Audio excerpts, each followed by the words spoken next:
Hello, everyone. Welcome to the GLORIO Chat, the best anime podcast on the internet. And, I got to admit, guys, having just caught up with Beastars and Jujutsu Kaisen in the past 24 hours, I kind of wish we were having a normal episode this week. Right? So let's just shout out to...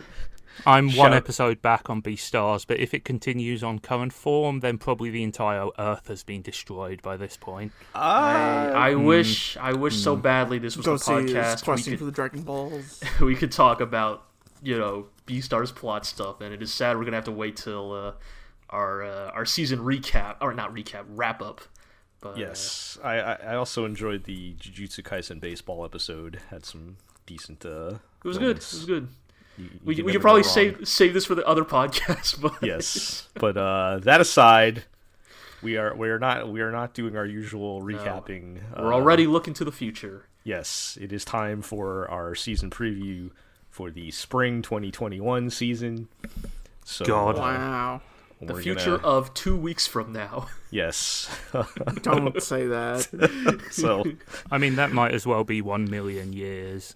Who knows? Time is completely relative, and I have no idea what's happening anymore. So, just saying, man, some of these anime on AniChart say less than 14 days away. So yes. Jesus. So, that's what we'll be covering this episode. But before we do that, let's introduce everybody. I'm Jel. I am joined, as always, by Iro. Not dead yet. Still with us. I am joined by G.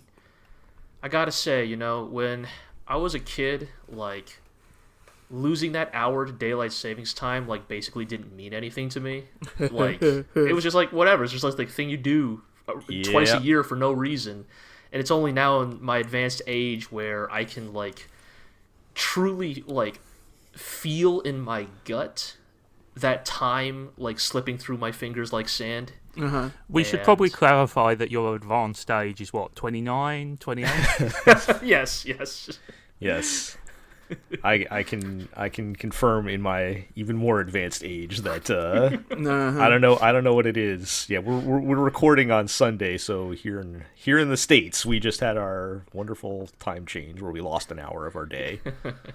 And it yes, you feel it in your bones. Exactly. When yeah. This is also the few weeks where scheduling things becomes tricky because the time gaps we're all used to between Europe and the United States change randomly for a little while before Europe catches up and does its own daylight savings time stuff. Yes, if everyone could have seen the mental gymnastics we were doing trying to schedule this podcast this week, there was a lot of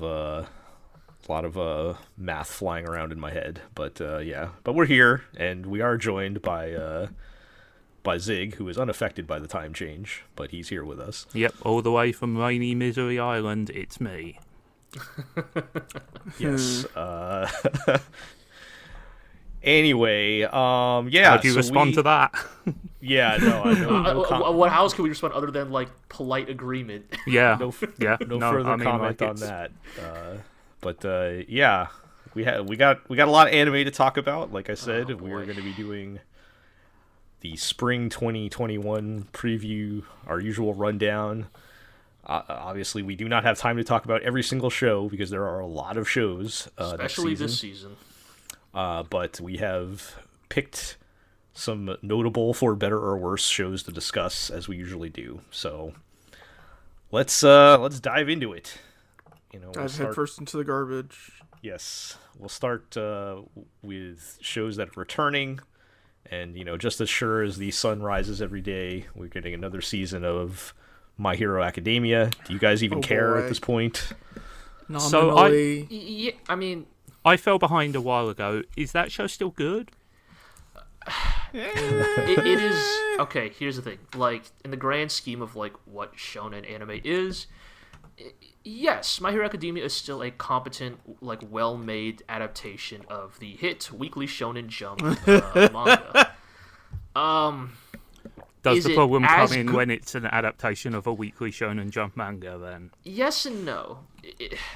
My Hero Academia has run into the issue where it is, again, not bad, but it is becoming increasingly hamstrung by two factors. One, intrinsic to the source material, one intrinsic to the adaptation.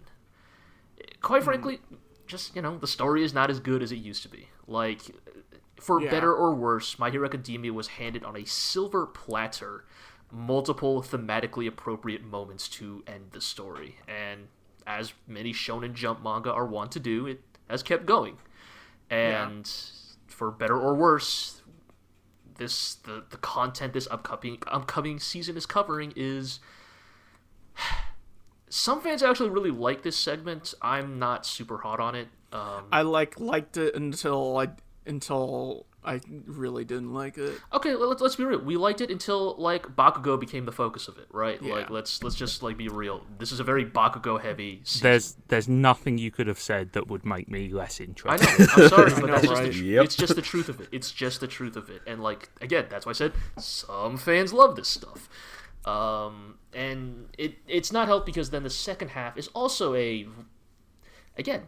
amongst certain parts of the fan base, a fan favorite section. It is the My Villain Academia. Oh, that's right. I was like, is it this part or is it that part? Yes, this will be the arc in which we get into the backstory and the motivations of the League of Villains, the kind of B-rate kind of shit-heel villains that have been dogging our heroes since the very beginning.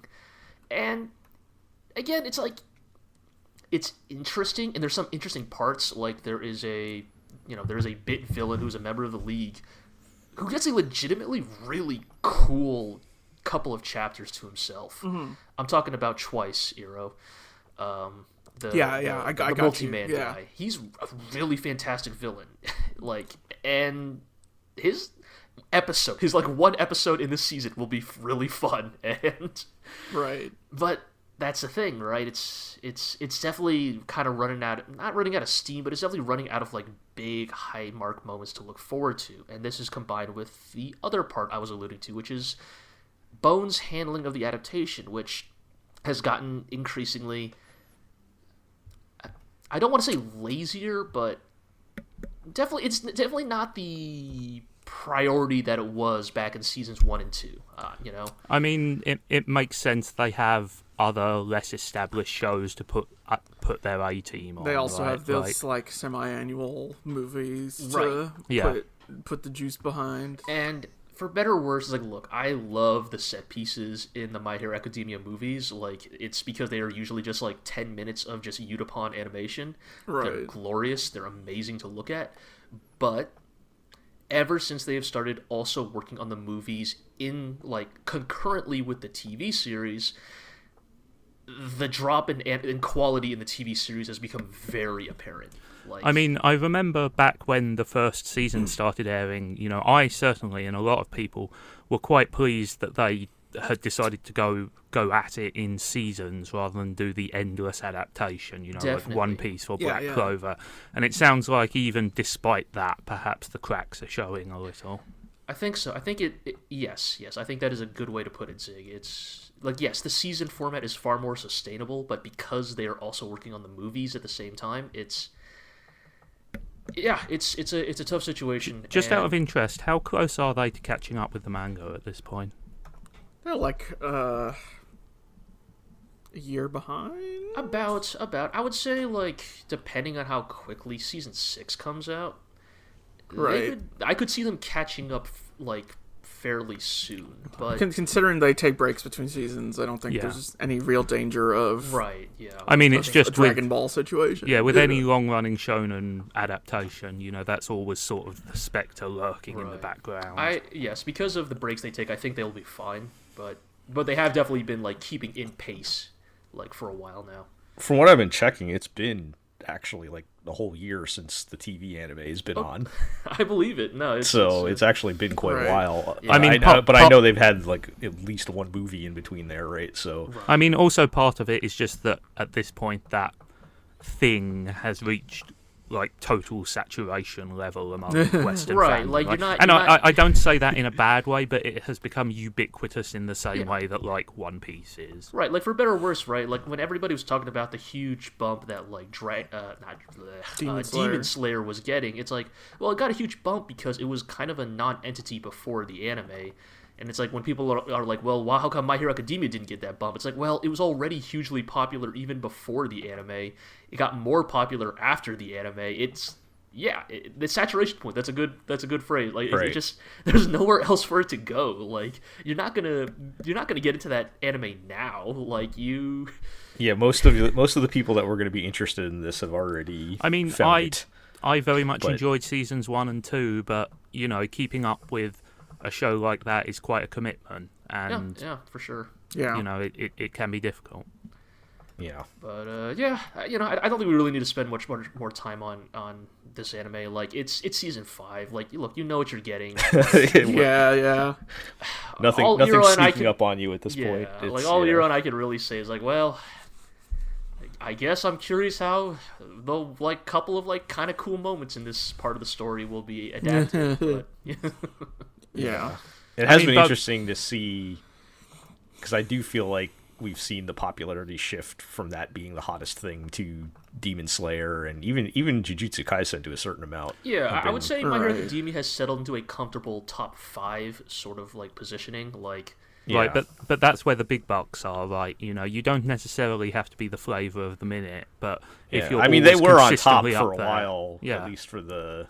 But it's staying power that matters. I think, Bones is a safe pair of hands. Even if the source, it sounds like the quality of the source material dipped a bit for this upcoming arc. I don't think this show will be anything less than good. I think it's a fairly safe bet to spend your time on.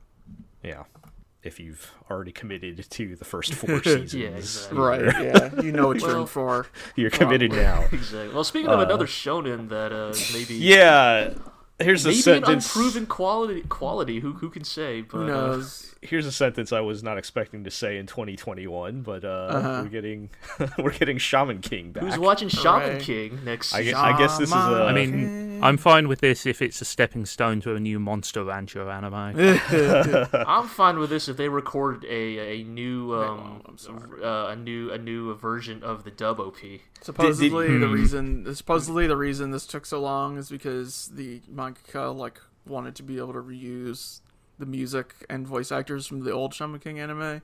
That's not how it works usually. I know, yeah, and they got back a number of the original voice cast. Yeah. That's one of those weird things where it's I appreciate that sentiment, but it's also if you're willing to wait 20 years for it, they're gonna sound kind of different, Yeah, and also and disclaimer, I know nothing about Shaman King or have seen the old anime. Have any of us actually watched it? I watched the dub. I watched the dub on Fox Kids. Yeah, yep.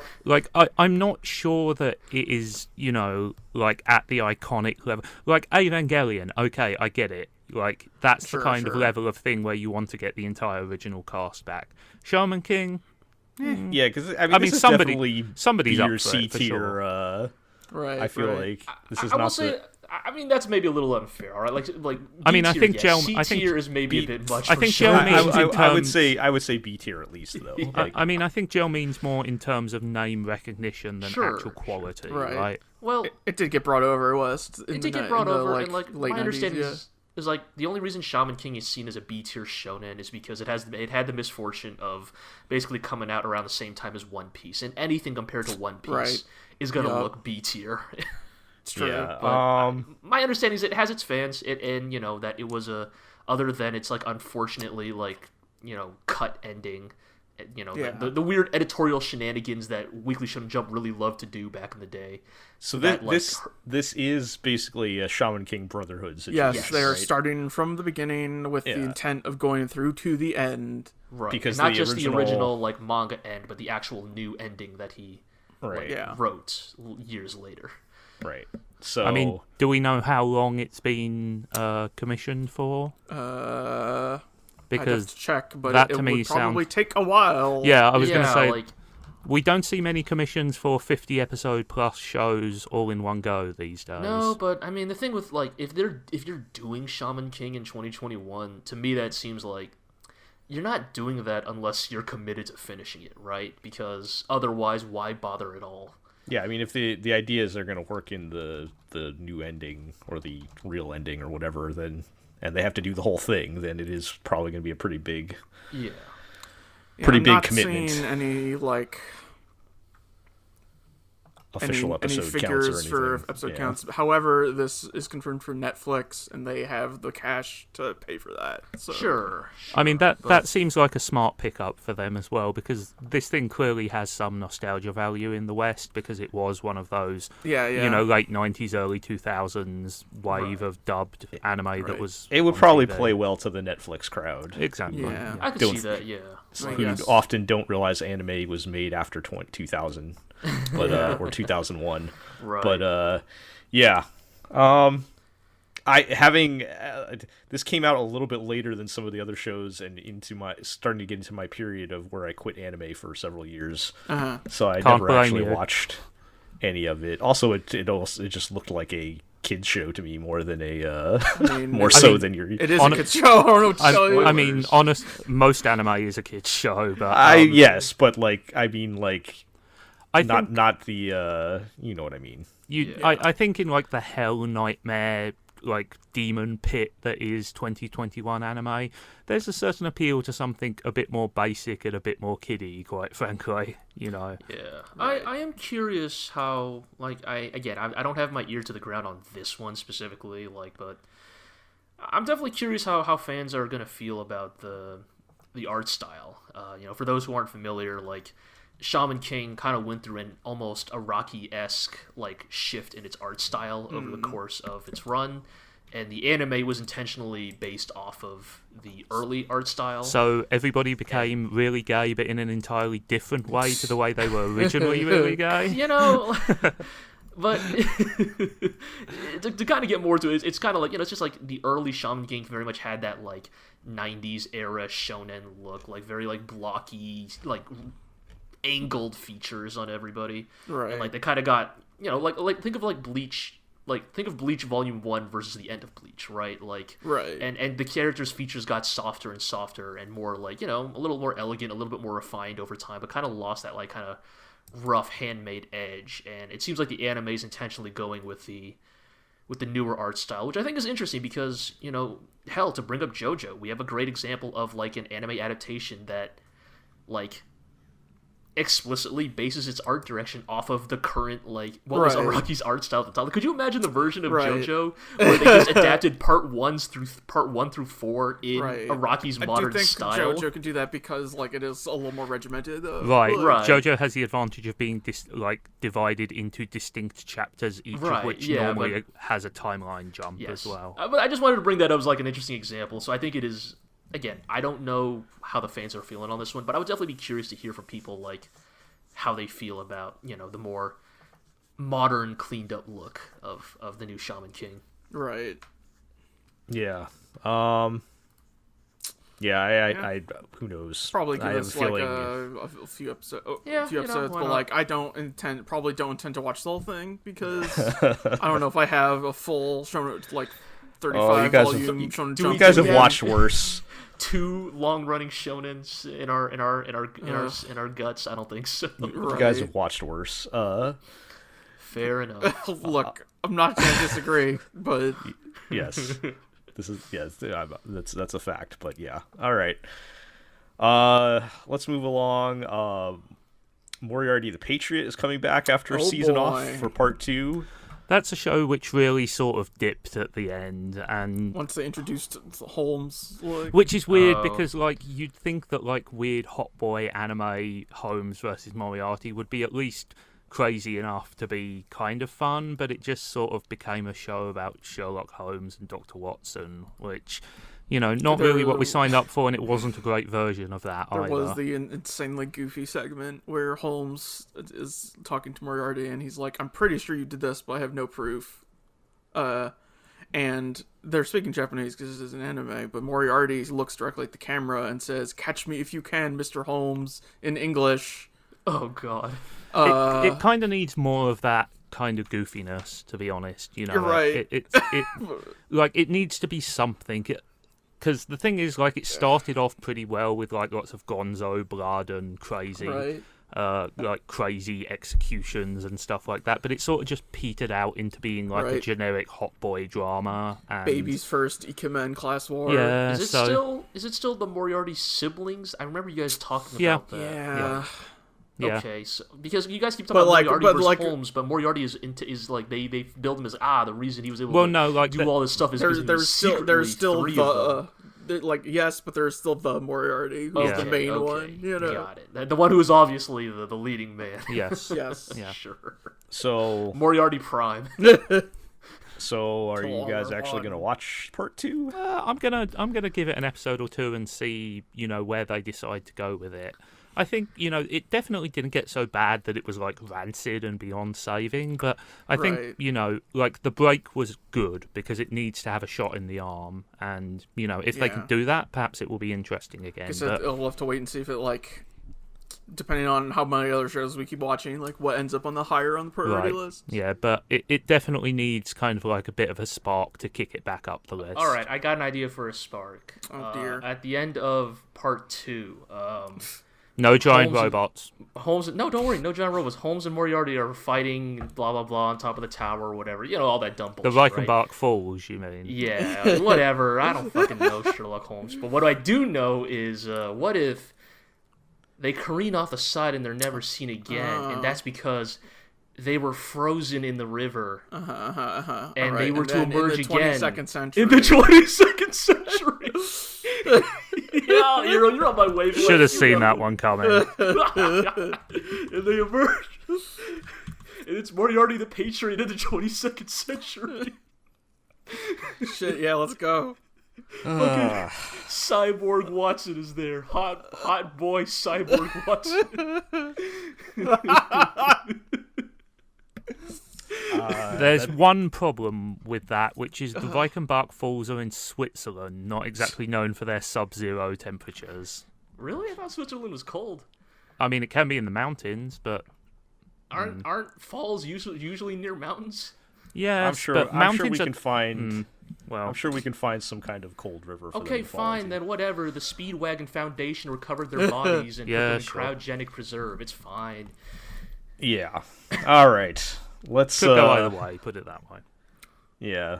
Let's move along, and talk about Zombieland Saga coming back. Zombieland Saga Revenge. Oh boy. I mean, which appears to be just more Zombieland Saga. If anybody, that thing was very popular, right? Yeah, yes. People seemed into it. It seemed like it had some good ideas. Having a prominent trans character is always welcome in the extremely conservative world of anime. Yes. At the end of the day, though, my problem with that was with the not that specifically, but the show. It was an idol show. It was just an idol show. It was just one of those. Really, yeah, I mean, they had the. So I mean, if everybody doesn't remember for some reason, the hook was that the idol group of girls are all dead. There's all zombies from different time periods, but they don't really.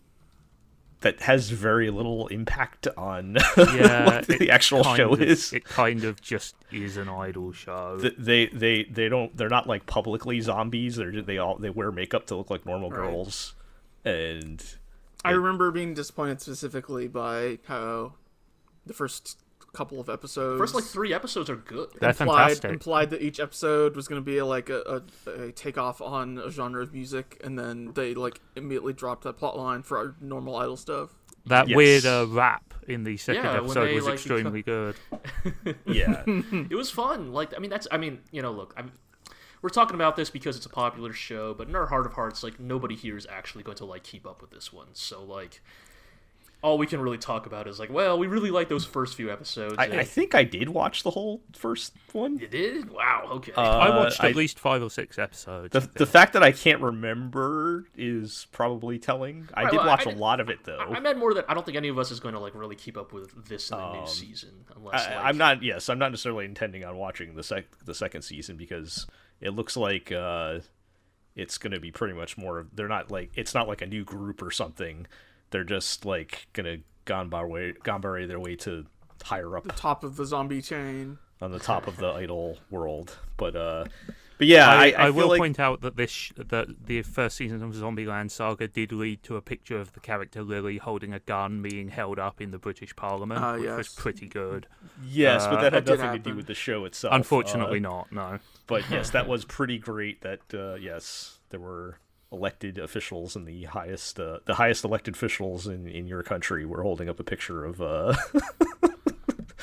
Louis Hoshikawa with a gun. Anime, it really is serious business. Yes. But yeah, I mean, hey, it's a lot of people love this show. I mean, I didn't have any problem with it. It just, I felt like it was kind of disappointing and was not reaching its potential. But, you know, if you're a fan, then more power to you. Something that you guys certainly liked was Megalobox, which is amazingly coming back for Megalobox 2 Nomad. Sure. Yes, as you alluded to, Jill, this is like kind of this sequel astonishing. Blindsided me more than like anything else in like the last year, just because like Megalobox was good, but also Megalobox was not popular. Yeah, I kind of assumed that show was like so good and so gritty that it was automatically doomed to horrible failure in the way that most good shows are. Yeah, and like also it was made as like an anniversary project. Well, guess what? That anniversary year has passed. So right, like, it's like it's a combination of factors. Have we come around to another anniversary? I mean, no, it was only like 2 or 3 years ago, okay, right? Sure. So... Yeah. It was specifically, but I mean, time is a flat circle. Yes. But yeah, no, Megalobox 2, its sequel, that's following, the story of our favorite fighter, Joe, Gearless Joe. Yeah, who betrayed the Ashita no Joe legacy by not dying at the end of the season. Well, okay, so, like, here's the thing. Season 1 ends with the fight with the Rikishi equivalent, and in that is when Rikishi dies in the ring after being pounded by Joe and, messes him up or whatever. And it's only way, way later at the actual end of the manga where Joe dies fighting the world champion. Right. All right, fair enough. But I also, I am one of those people who actually argue that I rather liked the thematic conclusion of Megalobox as, not a subversion. It wasn't intended to be like a deconstruction or anything like that, but more as kind of like a... It's a reimagining. Right, it was something meant to be in conversation with the original Ashita no Joe, right? Like, it wasn't trying to be a one-for-one, remake, but with cyborg limbs. It was it was meant to be in conversation with what not just the shonen or sports genre is, but specifically the boxing genre of manga. What it represents. Would you perhaps call it a spiritual successor? Then? Yeah.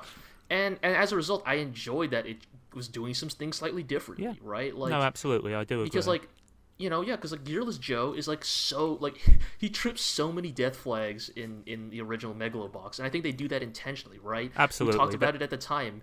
They're playing with you. Yeah, and every title of every episode had the word "die," "death," or "dying" in it. Like it was a show obsessed with death, and so for it to kind of defiantly work resist that, I thought was actually really neat. So I'm undeniably excited about this sequel, but I'm definitely curious thematically where this is going to go. I think my fear is that, because all the trailers have shown him, back down on his luck, back in the underground ring. Mm-hmm. My worry is kind of that they might just do the thing again. And just his underdog rise to the top. Yeah, and it's a tried and tested template, but we've kind of already seen that. I mean, it's one of those situations of Rocky built a successful movie franchise on that very sentiment. And so, right, but the difference is Rocky loses at the beginning, so that's true. There was still somewhere to go in Rocky 2.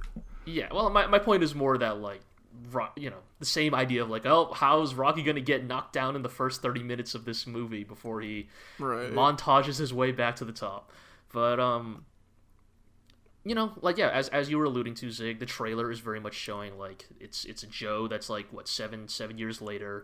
He's clearly now known as Nomad. Right, as the Nomad. He has clearly cut ties with the people he knew. Some of the people he used to know are implied to have passed away. He's clearly on his own again, and something like I guess something in his life like convinces him to try to like fight to the top again. You know, there's a lot of implications of like much of the original Megalobox cast is shown in the PV, so it's not like some like gritty like they all died in a train explosion. Left me alone. Right, it's more like no. It looks like actually what happened is like life went on for most people, and Joe couldn't like cope. Yeah. Did he quit at the end of the first season? That's the thing. He quits. Yeah. Yeah. So there has to be some reason why he's back in. He's back. ring. Just when they think he's out, etc., etc. Uh-huh. Yeah. I mean, I can't really speak to the specifics of this series, but I'm always wary of a sequel after a good show that ended well. Right. That's the thing, right? Because like how many of those have been good? Right. Yeah. I want to be excited, but it's hard because I really, really liked what Megalobox was in its first one of the things which attracted me to anime in the first place is that generally the stories are short and they end, if that makes sense. So, you know, I think there's a really interesting narrative to be told if they can like dig into the nuance of a man perhaps who can't live without fighting, if that makes sense. You know, I think that there's a really interesting character study, but that's really hard, and you're going to have really good writing to do that. Yeah, I mean that's a pretty classic boxing story. Absolutely. Right? Like yeah. And the thing I will say that gives me hope, again, look, we have said many times in the past how we feel about sequels, is that it's basically the entire original cast is working on this. Right, original staff, yeah. Same director, same art director, same music, same writer. Yeah. Like, it's basically the whole crew, so... We'll at least get good music in the episode titles, the awesome. And it'll look good. It'll look right. It's still got that same gritty, kind of like fucking old school low-res like style that I fucking loved about the original. But also, like, encouragingly, that means perhaps that there's a shared creative vision of how to take this story forward. Yeah. So, right. yeah, you know, at the end of the day, that's like, the hope. yes, I'm wary but hopeful because, look, I'm here to watch Joe fucking beat some fools yet again. I'm sure there'll at least be some, like, even at worst case, there'll be some cool stuff happening. Yes. Yeah. Sure. All right. Well, let's move on to actual new shows. Yeah, I would say this next one's on the border of returning. Yeah, I was saying, did you put this one here first because it's right on the border between returning? That was actually probably coincidence, but yeah, you're right. I guess that technically should have been in the returning section, but maybe it's a good transition. I would also file this under sequels, which I'm not sure need to happen. Yeah, we'll see. But it also has all the returning staff. Speaking of sequel with the entire returning staff. All right, well, let's tell everybody what we're talking about here. So we're talking about SSSS. Well, that's one too many S's. Which is it's 4. It's Superhuman Samurai Cybers. The spiritual successor here to SSSS Gridman. Still one too many itself was the spiritual successor to Superhuman Samurai Cyber Squad. The original Gridman the Cyber Agent. Yes. The live action, right? Tokusatsu gets confusing fast. And Gridman was quite good, if I might say so. Yes, yeah, so the anime that this is following up was very good. It was the best show Trigger have ever made. We're both we don't have time to argue that. We're not going to argue that, but it did show us 2017. We're both Megalobox. And yes, Gridman I think year. they even aired in the same season. Actually. Wow, that's fun. No way! Don't tell me that. Don't say that. When was? Hold on, I need to investigate that. Weren't they both 2017?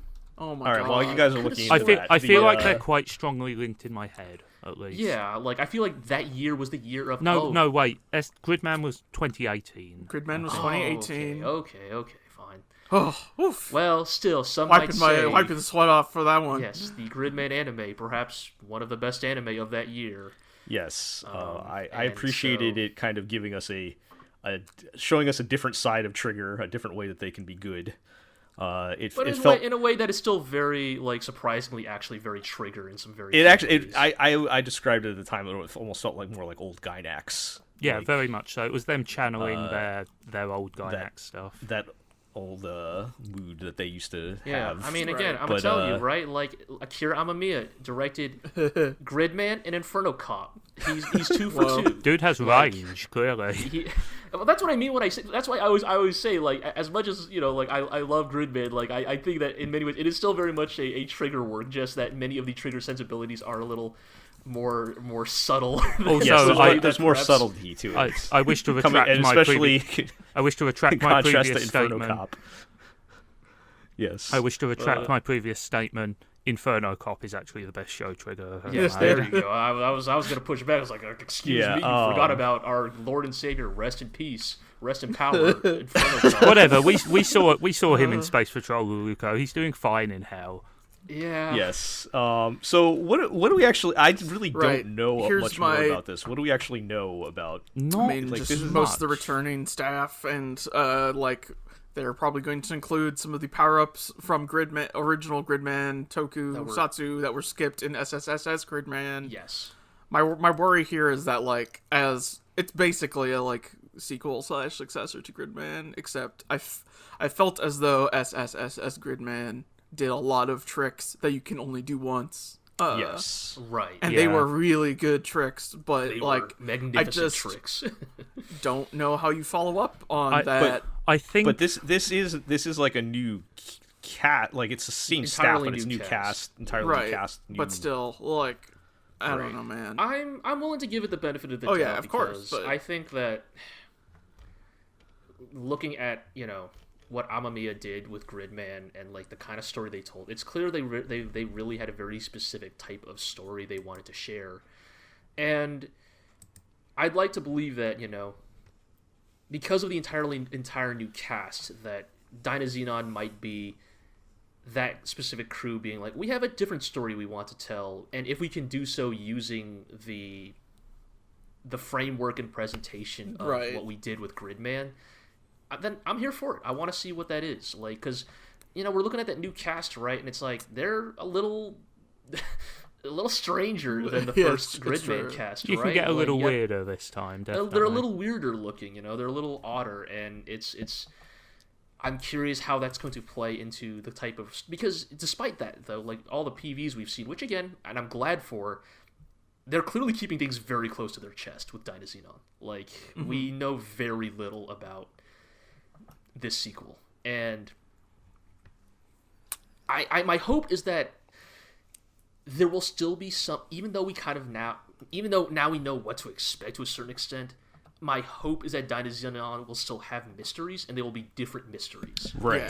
So here's my theory.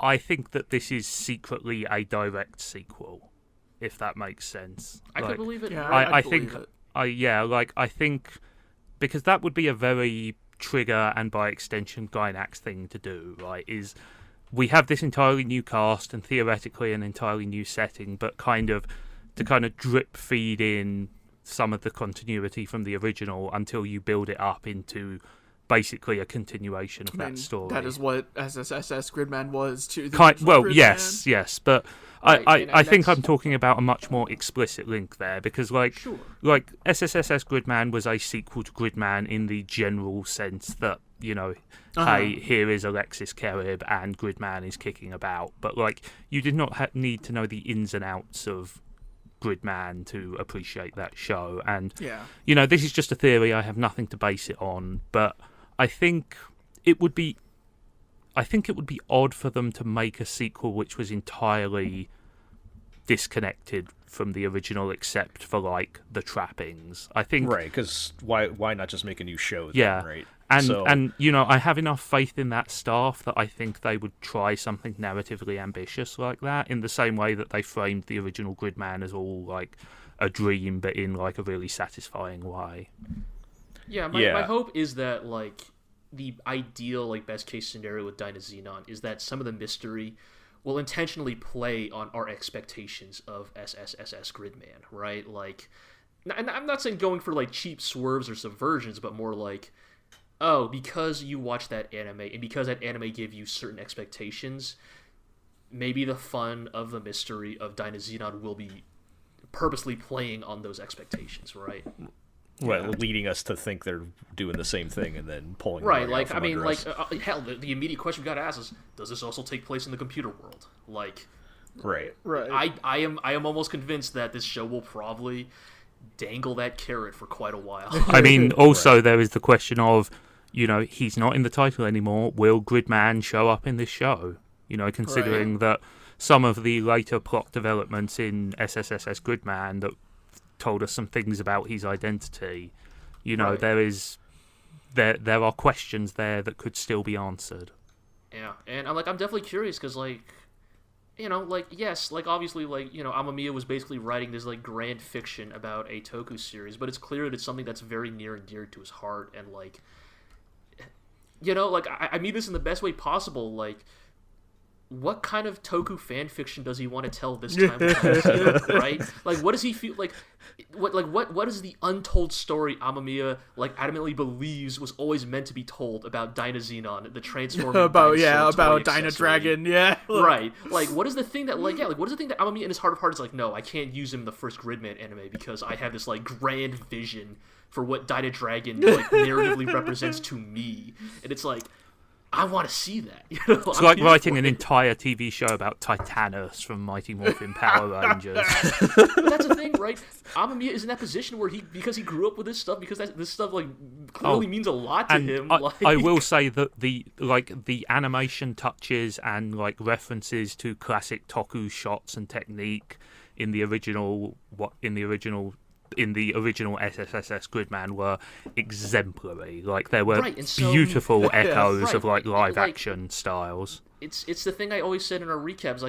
It comes from a place of love, and if nothing else, I want to see where that love goes in a sequel. I'm really excited to see what they're going to do with this. Yeah. All right. Well. We got two high-profile sequels with a lot riding on the line. A lot of room to be great and a lot of room for potential disappointment.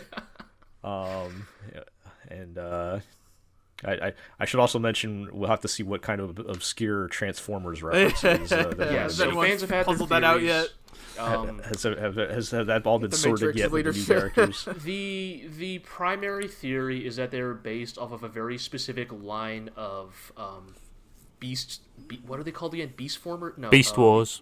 Beast Wars, a very obscure spin-off line of Beast Wars Transformers. Right, wasn't there a Leo Convoy reference in there somewhere? What are they? They're called the Transmetals. The Transmetals. Oh, they weren't obscure. Okay. Sorry, my fandom is showing. I mean, for people who don't know anything about Transformers, my we don't want to know those people. They never showed up in an actual animated series. They were a toy line spun off from Beast Wars. They were front and center of the animated series. Oh, really? Were they? Yeah, okay, absolutely. Okay. Trust me, as a man who owns every episode of Beast Wars on DVD, I can tell you.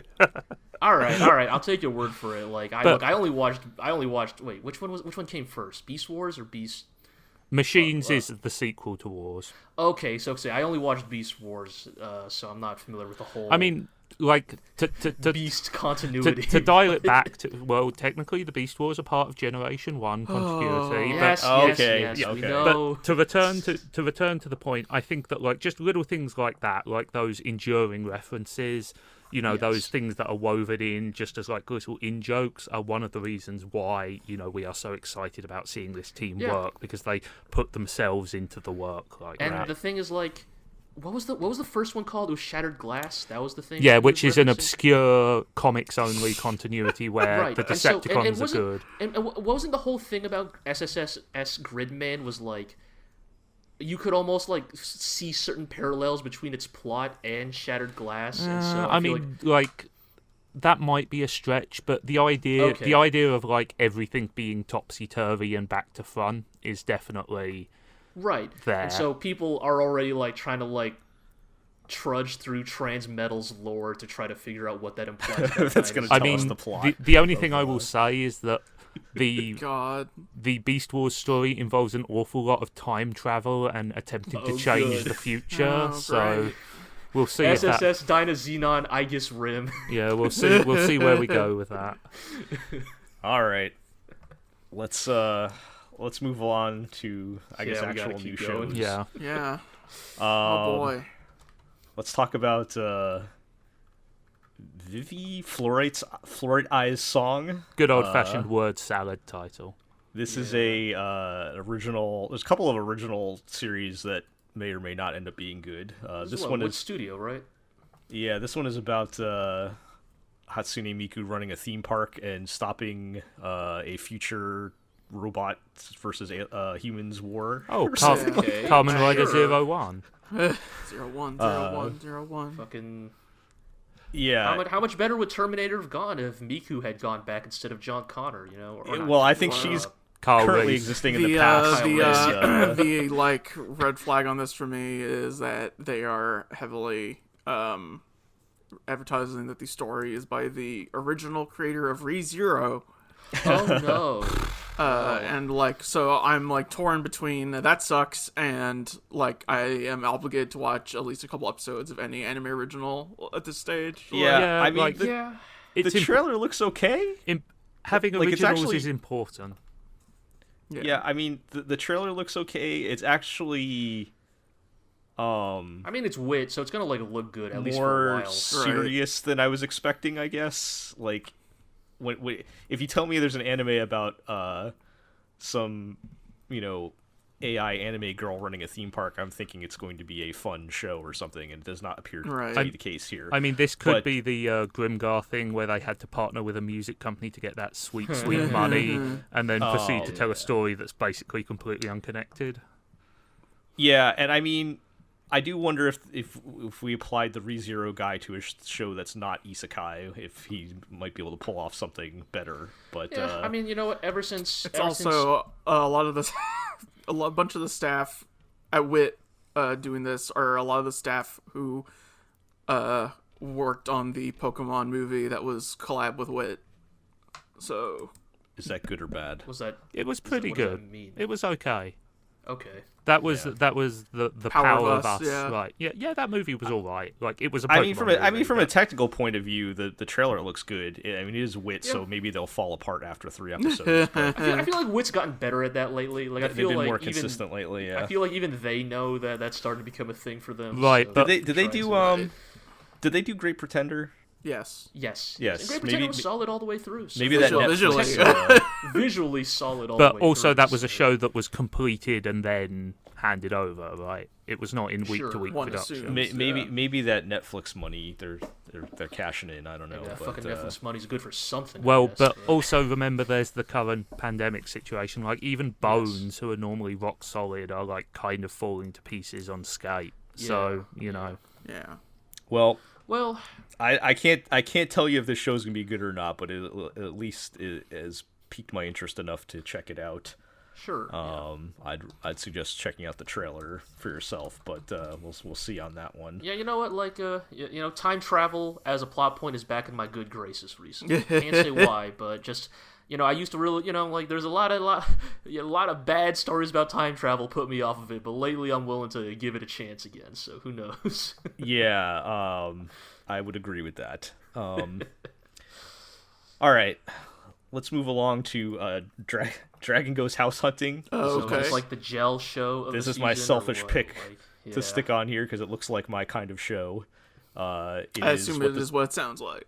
It is about a dragon, and this is not like a anime girl with a dragon tail or like a cute little dragon. This is like an actual fantasy dragon. And this dragon doesn't know true polymorph? Whoa.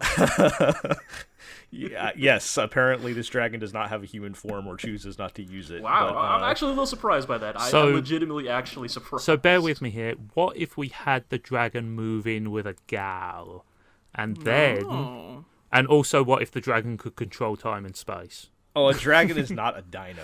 No, but Come I'm on. just saying, in the same way that we've got Dynazenon, it's a sequel that does something a little different while staying faithful to the original concept. Okay, well, how about we Also, replace the Shota gal Aoi with is there. Yeah, Shota Aoi is there. That is true. He is in the show. Oh, I did Wait, not know seriously? that. I didn't know that. I'm pretty sure he was a voice or something. I saw. Now that you mention it, I'm not seeing him on this list. I'm sorry. or maybe that was another show. He's now in one of these shows. now on I'm the preview. sad. That Oh. would have been great. Okay, it's not this one. He's in one of them. I will keep an eye out. Sure. But yes. So it looks like a kind of a wacky comedy fantasy setting type of thing. The dragon hooks up with a shady elf real estate dealer, and hijinks ensue as they try to find a house. I think the dragon accidentally adopts a baby bird. I don't know. Okay, sure. But Sure, yes, it so looks like one of those kinds of shows. it looks like I one mean, of I my like kind what of I'm hearing so far. yeah. It looks like one of my kind of silly anime comedy things. Yeah. And I have not had a good one of those. I feel like in a long time. It's been a little bit, hasn't it? Yeah, I'm hoping this is at least watchable. So we'll see. It'll remain to be seen if it's all horrible people being horrible to each other or something. Which I mean, is there's a usually real factor. estate agent, so by default, there's at least one horrible person there. Yes, that is the Heyo. implication from the trailer and everything. That's at least one horrible person. But yeah, we'll see how it goes. Hard to predict on comedies until you see them. Oh yeah, definitely. All right, let's talk about Joran, the Princess of Snow and Blood. I looked it up, but this is the one with Shota Aoi.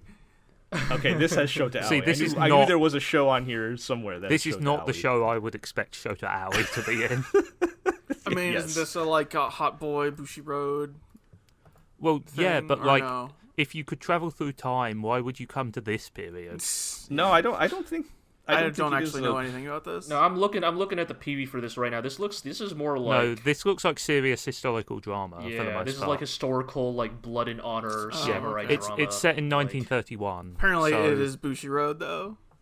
Well, Yeah, they fund a lot of Yeah, stuff. like fine. Bushi Road is like behind like 50% They're of on a all lot of- entertainment products in Japan. You know, They're on a lot of anime committees. Also yokai. Okay, so they're fighting yokai. So Yeah. it's not just like no, it's samurai it's dudes. urban fantasy stuff. Yeah. Yeah, Well, okay, the fine. the plot. So, like we mentioned, it's 1931 Japan, which always lends a cool aesthetic to things. But the Sure. you know, It's when it's Taisho. before the things got bad. We'll put it. Well, I mean, so I think McDonald's, there's but it's some kind of it's alternate history, I believe. So yeah. yeah, and there's some kind of revenge plot mixed in with trying to assassinate the emperor or the prince or something like that. I'm not really sure which side our title character's on, but she's the one seeking revenge. So if you want to see a cool lady in a kimono with a sword, that's pretty much what's Sure. going on here. Sometimes it's also okay. it's also the debut production of a brand new studio, Back and Record. did not. From the director of K. Yeah, I Oh. was gonna mention that the director has worked with Gohan's quite a bit. But fortunately, the trailer does not look anything like anything Gohan's has ever made. So it looks good. It actually looks pretty decent. So, yeah, again, with these original things, who can say whether or not it's going to pan Right. out or not? But something to I'm really keep an eye on. interested. Like, I think, we don't see a great This deal has a of. look to it. Yeah. We don't. Yeah. It's kind of got like occasionally it kind of switches into like sketchy Tezuka mode or something. Yeah. Kind of Right. Yeah, But also, we don't Yeah, see I- a lot of historical urban fantasy these days, and I think that there's no trying to think now. historical urban fantasy. Okay, because I was like, we got a lot No, of urban yeah, but- fantasies that are like vaguely based off of 19th century Europe. Yeah, but I mean, like that. At what point does that just become straight up fantasy? Right. Like, Yes. yeah. I mean, there does seem to be more. Watching the trailer, there seems to be more of a fantasy element than is in the words description. Yeah, I mean, Yeah. it's But, definitely an alternate history thing, but There's some looks like there's some superpowers and things happening. Oh, yeah, So definitely. but yeah, that's not necessarily a bad thing. So Sure. Also, it is an original, and then just as I professed like 10 minutes ago, I'm yes, honor bound to give most originals. I mean, it is doesn't- it is an episode or original two. from a brand new studio, so it's Yeah, about as it's an interesting entity. it's about as ground it's an zero original. as It you doesn't can look get. like total trash. Yeah. and, yeah. We'll have to keep an eye on it. All Speaking of right. another urban fantasy with supernatural powers. Heyo. Another thing I was not expecting to say in 2021. I know, right? What the hell? The World Ends With You, the animation, which was announced a while back, is apparently finally happening. So yeah. I'm still upset that they did not use the Japanese title for the Western release of the game, which is What a Wonderful World, which is a much better title than the World. They Ends are with. running into issues with. It was Yes, a rights thing. yeah, of course it was, but Japan never really seems to have to worry about for some reason until they have to go international. Yeah. Like, Yeah. Well, anyway, this is based on the DS video game. the hit DS JRPG. Is it a hit? no, or is it was a not cult a hit. favorite? It was a cult favorite. Was it really not a hit? I could have sworn it at It least did sold well, decently. but Let's break it down for I mean, the. if you're Let's talking about in break the it sense down of like for. it didn't get sequels, then fine. Yes, I recognize that. Let's break but, it down for the kids out there. Based on the hit Kingdom Hearts subworld, yikes. Oh god, do not even get me started on that whole. anyway, but yes. that game had a great sense of style and was pretty bad. No, that game had a great sense of style and was pretty great. We'll agree to differ. Well, we're not going to debate the quality of the game itself necessarily. But it did have a great sense of style. Yes, as someone who like really loved The World's Ends with You and like places that in the same like place in my heart as like Jet Set Radio, it's interesting to kind of see that because I guess this is the truly once again speaking to us getting old, but like I don't know, there was a weirdly nostalgic feeling of like seeing like early 2000s urban fashion portrayed as like wholesomely unironically as it was in 2021. But yeah, I think we've said it before, like the question you can't help but ask is like, why now? Like, Well, because they're trying to market for the sequel on Switch, right?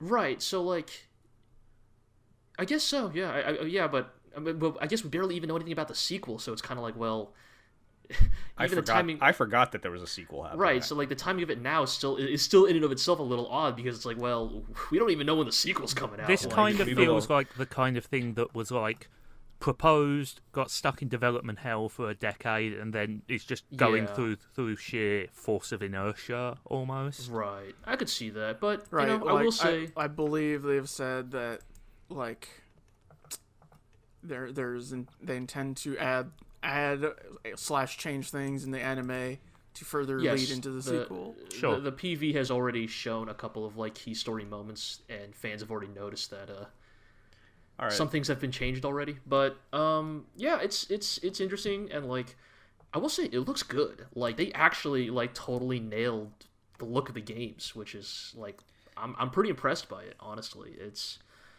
Like, that was always the thing I was kind of worried about with an anime adaptation of this game. Like thick outline, like comic style. Yeah. I guess the elephant in the room for me is, has there ever been a good video game anime?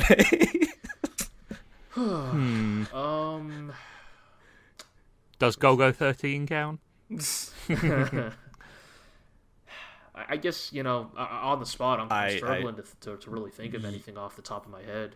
Yeah, as far as, like, direct adaptations of a video game go, I think competent at best is... Right. Yeah, I mean, you're probably right. I will say that, like, I'm not necessarily expecting the world from this anime, but, like, I think just for me, it is cool to return to that setting, to those characters. Yeah. I think that, like, Neku was actually, like, a legitimately, like, fantastic JRPG protagonist. Like, he goes from, like, entitled shitheel to, like, genuinely cool, maybe actually the best, like, Square Enix JRPG protagonist of the last 20 years. Like, he actually develops as a character. Right, he like develops as a character. Yeah. Like he actually like forms like meaningful like platonic friendships with people. I think there's a strong story. I mean, I wish to state, I'm not just trolling. I don't like the game much, but that's mostly related to the mechanics. I think the story is strong and interesting. It has a very good sense of style, a very definite time and place thing, and those are all things which lend it, which would help a lot in a strong adaptation. Yeah, I think a lot of times with the game adaptations, we kind of take for granted how much the game part of it and the format actually lends to the storytelling and everything, if it's a good game. And if you just cut everything out, like look at the Persona anime adaptations, which are not necessarily, like, I don't know if there was anything I would have done differently with them, but like you lose a lot without the interactive element. You lose a lot of the. Is there anything you could have done differently? Is the question really? Right, and double it the ends episode. up being kind of, yeah, I mean, because those Persona animes are pretty straightforward adaptations of the game, but like I mean, taking out the interactive element of you making the decisions and everything, kind of you realize, oh, maybe this isn't as strong of a story. And the thing with Persona particularly is that part of the strength of those games is the passage of time, like the day, the fact that the days sort of grind on and on and on. It's downtime, yeah, right? exactly. Like very few, not even just anime, very few passive media can actually get away with the art of doing nothing on screen. Because it's boring. Because it's boring. Right. That's the thing. Unless you're doing it, right? Unless you're controlling it, it's boring. Exactly. Right. So, and I think The World's Ends With You might be better equipped to handle that because it is mostly, a story-driven JRPG in the sense of a story-driven JRPG. Like, there is downtime in that game, there is filler, but it's not, look, you're not hanging out with your buds in that game. Right. So I think the more story-driven nature of it could lend itself well to an anime adaptation. I think the question is just like, I think it's really just execution for this one because I think the source material is strong enough to make a good anime adaptation. I think it looks good enough. Like, I think it's just how do those actual pieces fall in place, all said and done. Right. Yeah. I don't know. I hope they have some of the original soundtrack in that anime. Like, so far, I mean, the music will be good. None of the PVs have played any of the original tracks, and I'm like I'm like gripping my thigh increasingly tightly. I'm like, all right, when are you gonna start playing Calling? Or like, Twister, yeah. When's Twister gonna start playing? Yeah, I didn't realize that you didn't get the music back. No, I'm a little worried. I mean, they did get the composer back. Right, they got the composer, but... Okay, well, yeah, but there was a lot of... It's not confirmed or denied yet. Right. All right. Yeah, that would be disappointing, because that's a game where the music lends a lot to the... It's so much of that, like... The atmosphere of the game's game and identity. everything. Yeah. I don't know, guys. I don't know. Like I said, a little... Again, another anime this season where I'm like, boy, I would be really happy if it was good. Very heavy emphasis on the if. Yeah, I don't know. All right. Let's move along and let's talk about Shadow's House. What is the... I've like never heard of this. I don't know. Well, we were originally going to have Aqua on, and he asked me to put this on here. It's a manga adaptation. I don't know if I'm not familiar with the manga. I don't know if any of you guys are, but Nope. it's some kind of... I've like heard bits and pieces, but like... Yeah, it's some kind of like gothic horror mystery thing, but it's not like serious. It's more like slice of life-ish, I think. Okay. It's like a comedy? I don't even know if it's a comedy per se. It's more of just like... I mean, if we're separating slice of life and comedy genre, but like kind Fair, of a more understandable. kind of a more ground level look. Yeah, so like they're like in this creepy mansion thing where there's a bunch of people where their faces are all like blacked out shadows, and like you, I guess, learn about them through the eyes of their creepy doll servants or something. I don't know. That's what. Sorry if we're putting our whole ass out here, Aqua, but like. Yeah, is this you know what I'm actually kind of getting from? Is this like anime Addams Family a little bit? You know what I'm saying? Of like not maybe not that heavy on the like actual comedy. Yeah, I was gonna say like Addams Family is like, pretty much an out and out comedy. Right, but what I meant is like creepy slice of, you know what I mean? But like, it's creepy, but not gothic, like horror type of thing. Right, like gothic creepy slice of life. Well, I mean, it appears the people are actual like humans. There's no like, monsters or anything like that. But yeah, maybe that mood, I guess. I mean, I guess the question to me is, how much of this is just an aesthetic thing? Are you actually going to leverage this into some actual, not necessarily horror, but like uneasiness or a new, fresh, interesting take on that kind of thing? Or is it mostly just an excuse to draw people dressed up in pretty Georgian-style clothes? I think it's the second. Right, that's what I was worried about. I did not get the impression from the trailer that they're actually going for any kind of, threatening sort of, I don't know. I mean, like, I'm looking at this PV, and I feel like there's enough of the visual language here is steeped in a very specific type of, like, gothic horror, you know? Like, it's, Right. You know, maybe it's not going to go full fucking, like, you know, spooky times, but seems like it's definitely based in that language and aesthetic, so I could see them, like, leaning into that. But, again, none of us here know a goddamn thing about this, so... Yeah. We're just kind of grasping in the dark. It is being made by Cloverworks, who have been making very nice looking shows lately, but also they've apparently been struggling. Running 3 shows this current season. 3? Including, oh my god, they were. I mean, including shit. 2 of the, including Wonder Egg Priority, which looks amazing, but they had to take a recap episode over the past 2 weeks because they've been them too.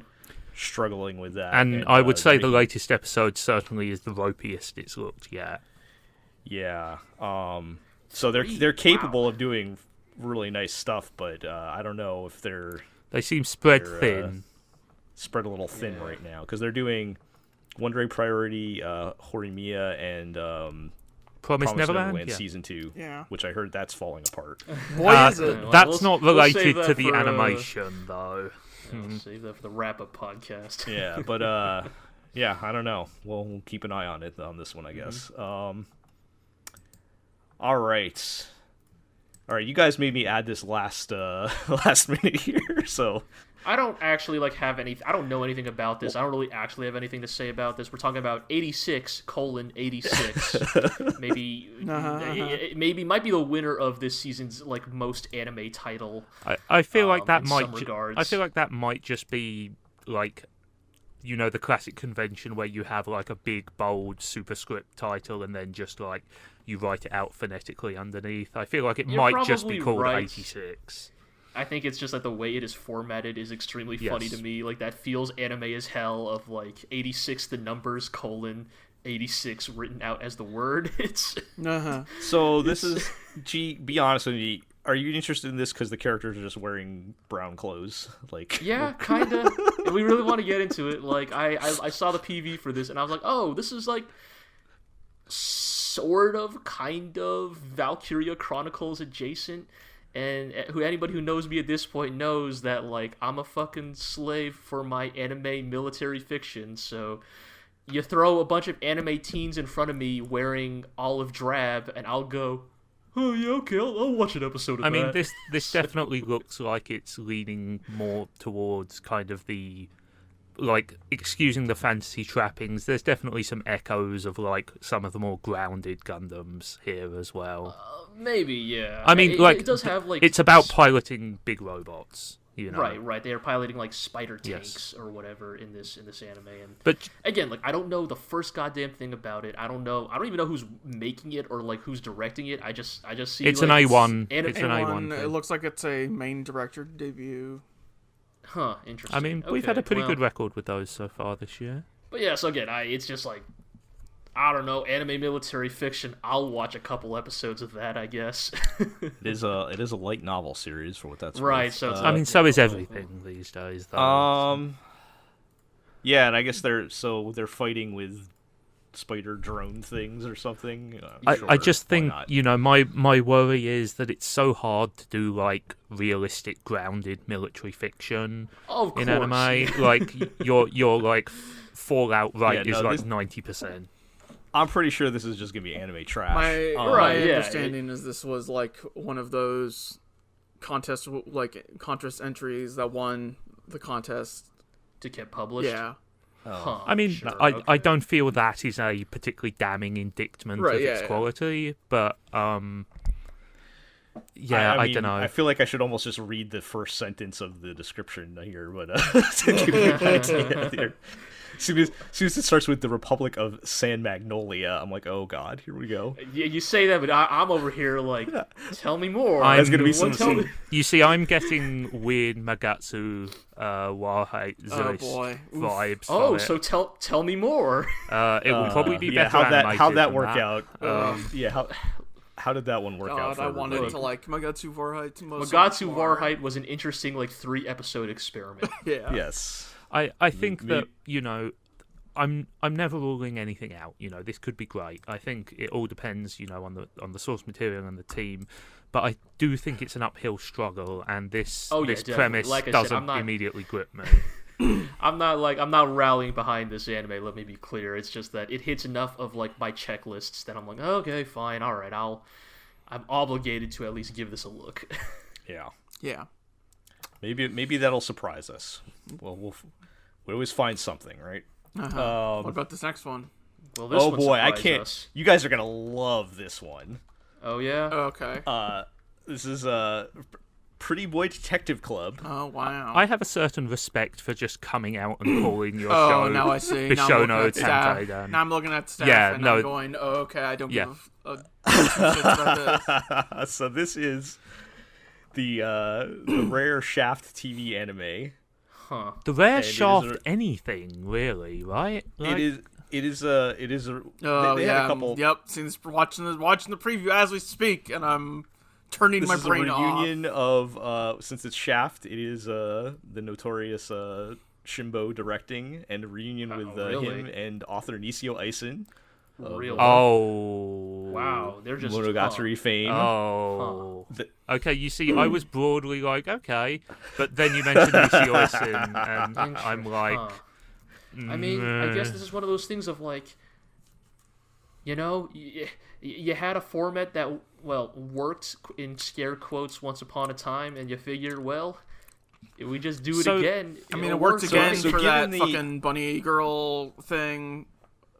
That was the most off-brand Monogatari in the universe. Am I the only person who felt like... Girl thing?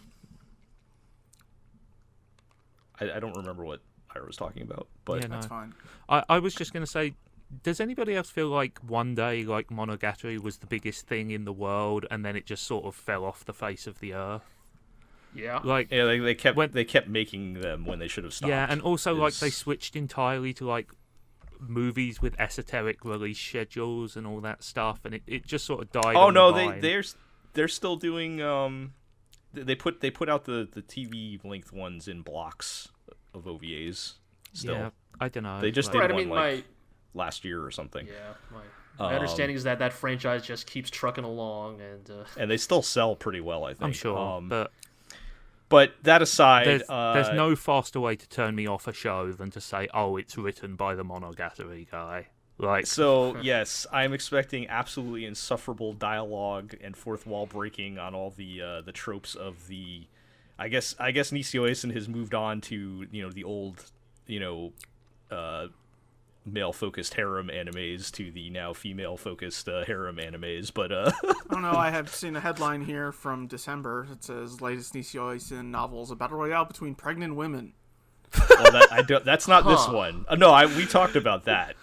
That's not this one. God. But that's a headline, man. This appears to be at least the format exactly what it says on the label of Pretty Boy Detective Club and some young lady using their services or something. But I think once upon a time Shimbo was one of those directors who could single-handedly pull mediocre source material into excellence. I think those days are perhaps long past him now, and he kind of just has fallen into a caricature of his own style, really. I think he's still a good director. Oh yeah, but he's not. But he's not a wonder kind anymore, really. Yeah, I mean, he did.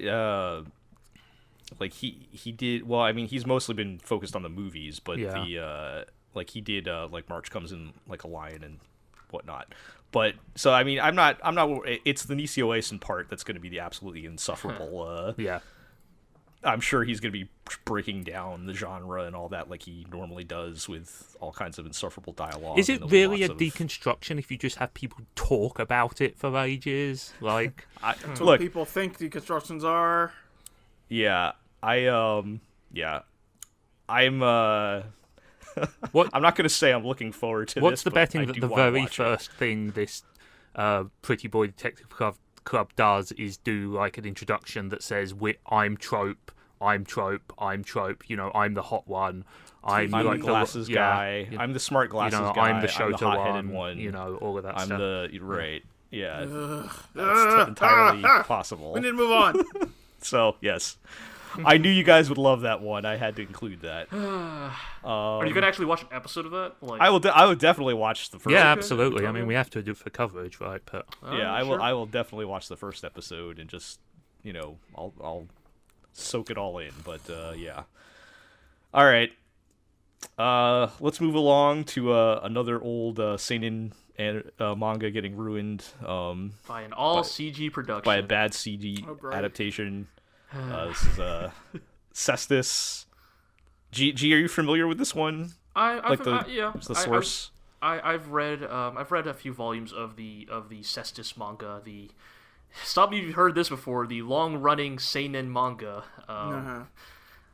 It's I'll just bring up the premise real quick. It takes place in Rome during right after Emperor Nero's Ascension. And it stars a slave by the name of Cestus, who was raised in the gladiatorial ring to be a pancration fighter.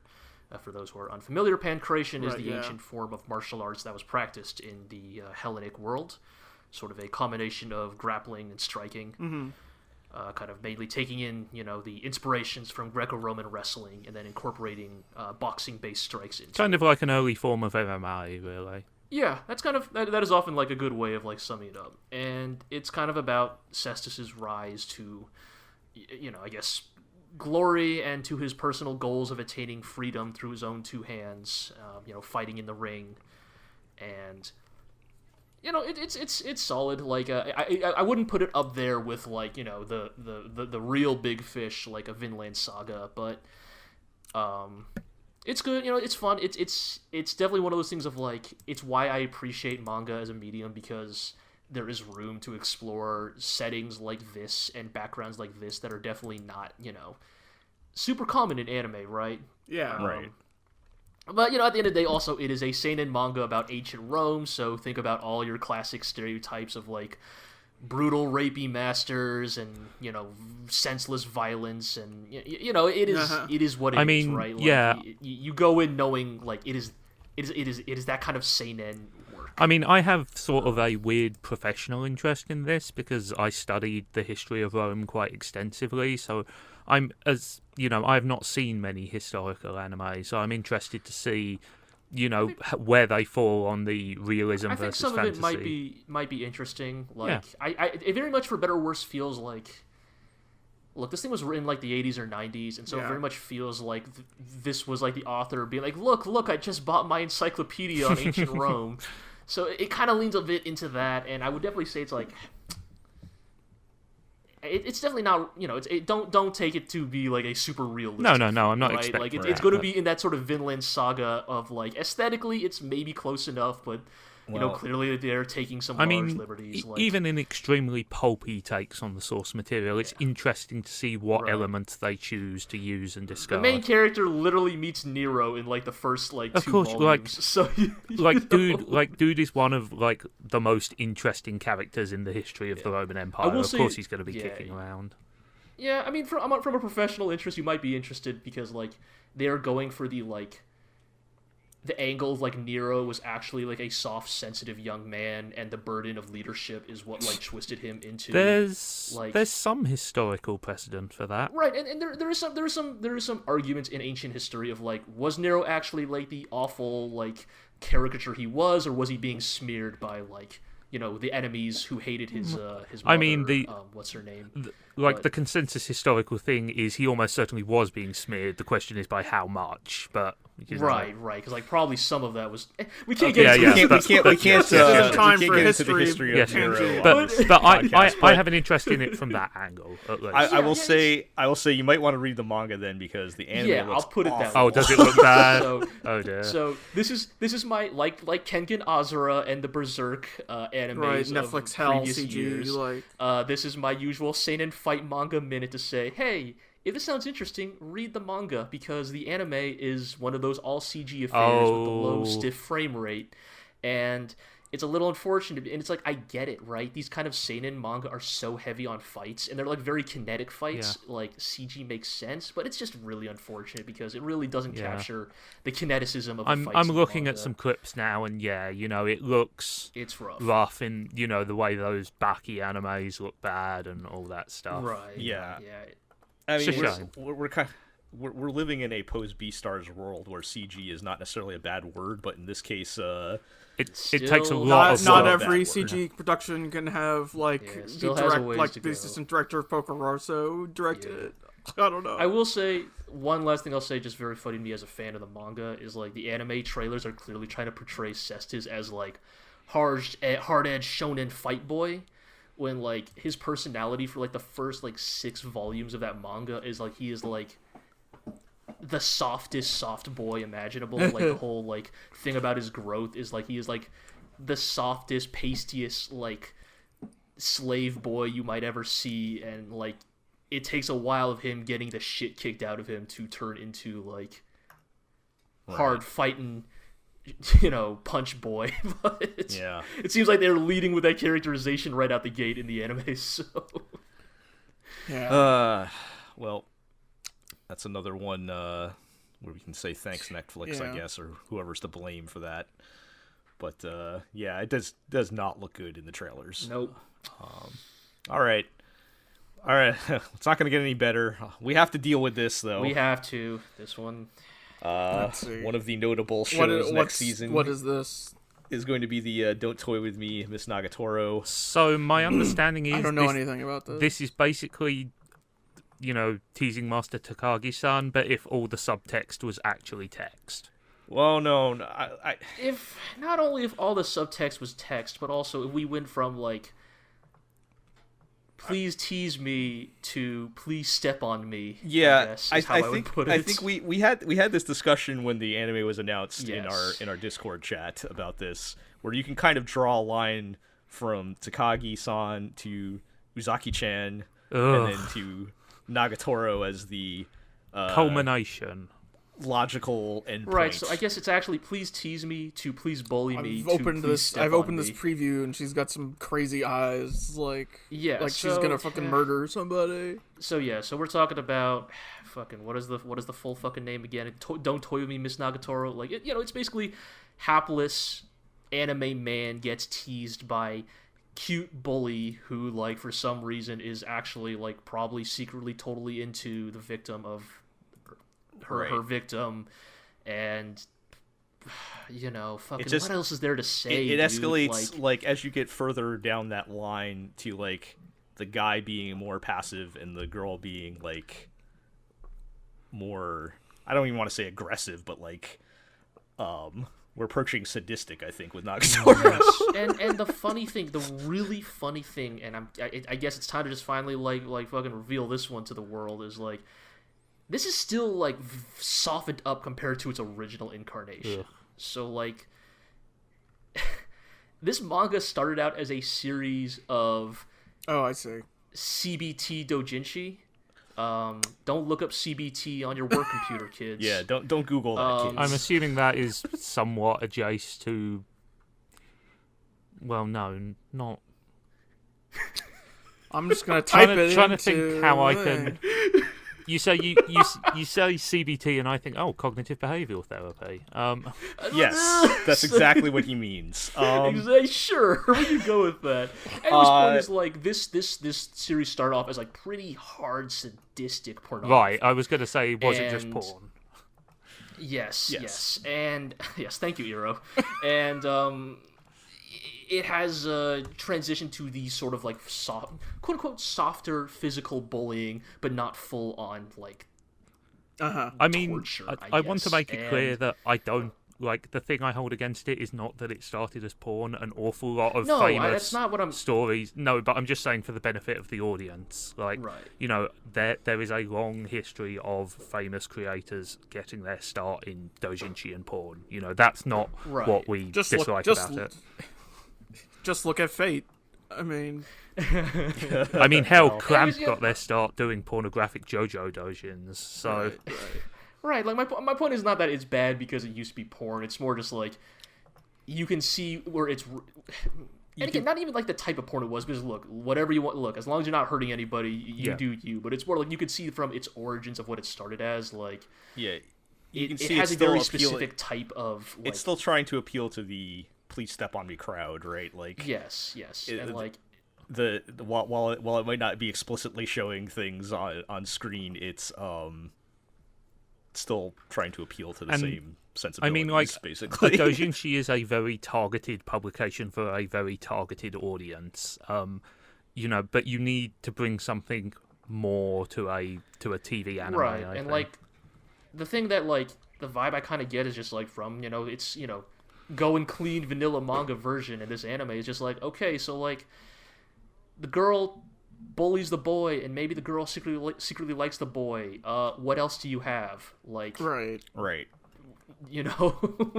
Like. I mean, like in the case of Takagi-san, the answer was we have a lot of charm, but like. Right, and sometimes that's all you need. But that's we have veered away from the charm territory into the.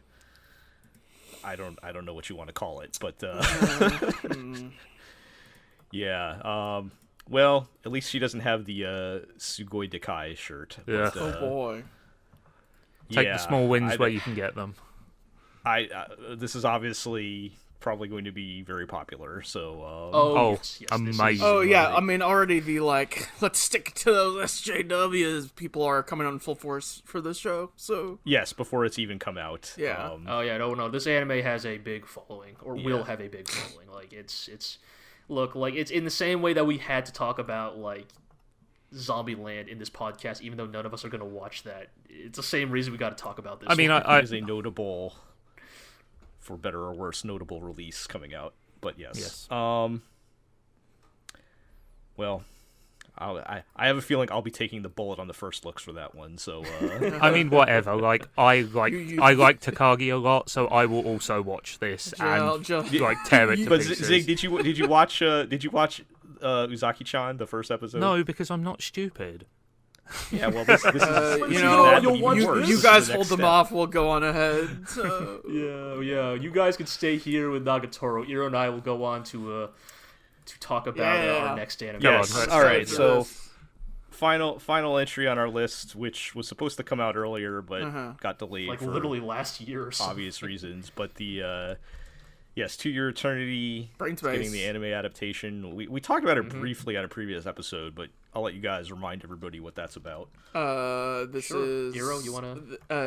The manga version of To Your Eternity is the manga made by the Silent Voice mangaka.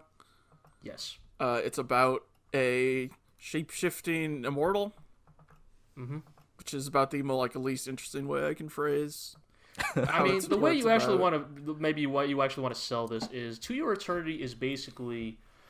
What if Carpenter's The Thing had feelings? Yes. I like how we both jumped straight on that one too. Because that's actually what it is, even down to starting out in an Arctic I environment. mean, it would be a considerably less good movie, but right. But what if kept going? Okay, what if The Thing had feelings and cried? Okay. What if John Carpenter's The Thing made you cry? I mean, John Carpenter's The Thing made me cry, all right, but not necessarily because I was sad. In all seriousness, this is really good. This is maybe This is maybe the one this season. In terms of name value, it's The Thing which stands out. Yes, it's. To Your Eternity is a really. I mean, if you've watched A Silent Voice, you'll know that it's a. This author is capable of a very specific type of emotionally resonant work, and To Your Eternity fucking fucked me up. Yes, I'm right there with you. Fierce. Holy shit. He writes with a level of honesty that is unusual in anime and manga. I believe the author is a woman. Oh, but my apologies. Yes. Just a quick correction, but yeah, no, it's she definitely has a very specific sensibility, and she's fucking good at it. Right. What sort of gave me a little more hope for this adaptation was the announcement that it would be 20 episodes, and a non-standard number of episodes, right? because like I think G and I we were like doing the math on like Yes, how many where is this supposed to end? How many arcs can they cover in 12 or 24? Right, and the answer was always like they would have to do some padding or cut some stuff to like satisfactorily reach the end. It was never gonna. It was always gonna be a Made in Abyss situation of like it's just not gonna end in the right place. So hearing that it has a non-certain number of episodes was like, oh, then it's definitively going to reach this part probably, which is the good endpoint for that arc. Yeah, I was going to say from a meta perspective as well, like commissioning a show which doesn't fit into the traditional season structure is, you know, a level of commitment which is encouraging. You know, it shows that they are willing to put in a bit more work into this than, you know, your common or garden adaptation. Right. Yeah, it's actually like really like again. One hopes. This could be nothing. Yeah. Right. Like we could be here like 2 months later. You know, head in our hands. But like at the moment, like the fact that they're committing to such a specific number of episodes speaks to me that at least I would like to believe. We want to believe. The people working on this care about the story and think that like these are the steps they have to make this the best version it can be.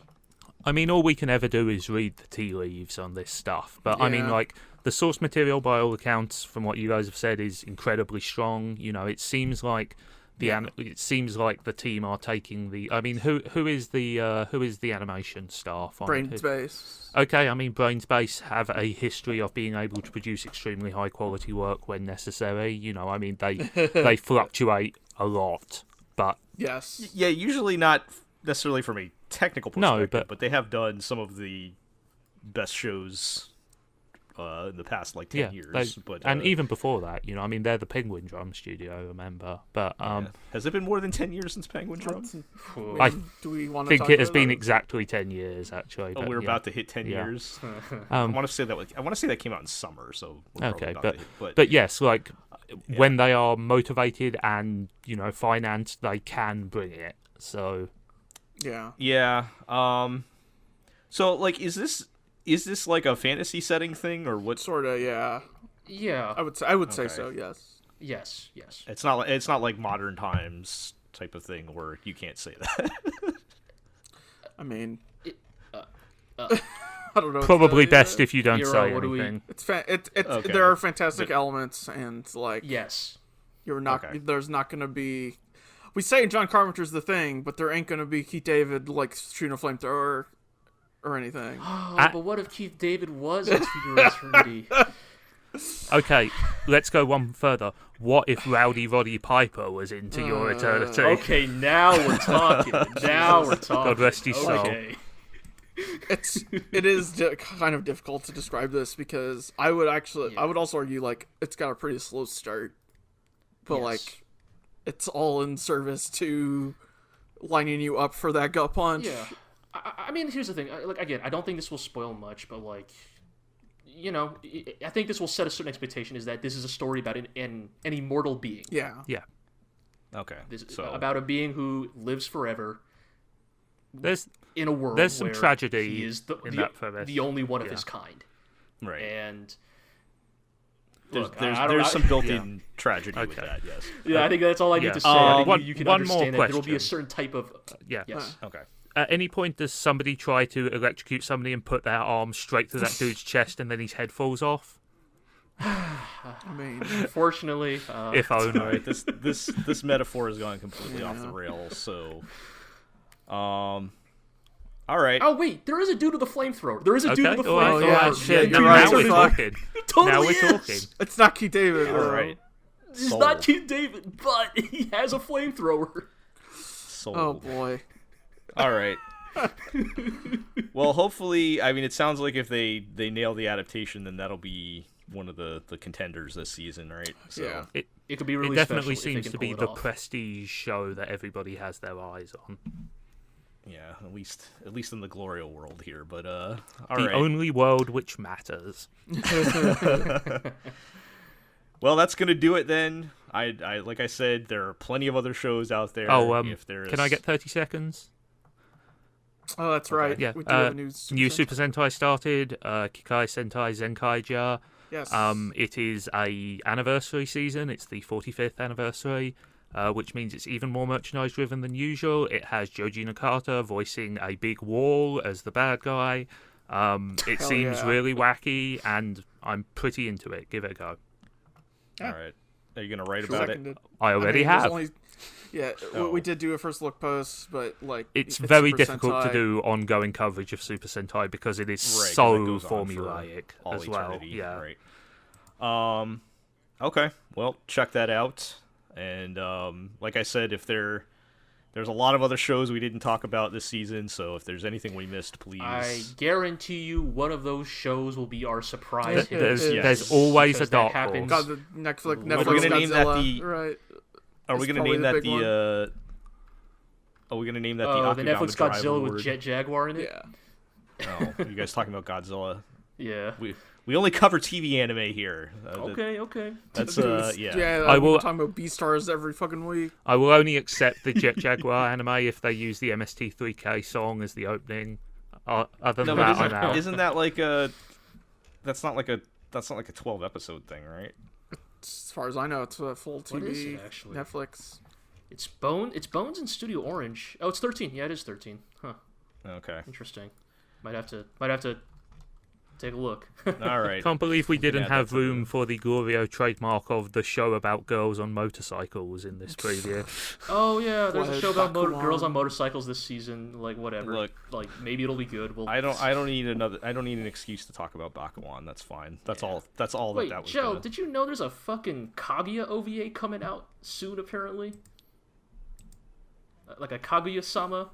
Is it like the Blu-ray pack-in things or? Oh, maybe that's what it is. Yeah. I was just scrolling. That through that this, I was tends like, to be wait the a way goddamn that second. tends to be the way most OVAs are delivered. Yeah, these days. I usually don't pay attention to those. Okay, but fine. I might pay attention for Kaguya, but we'll see. For Kaguya, I might make the exception.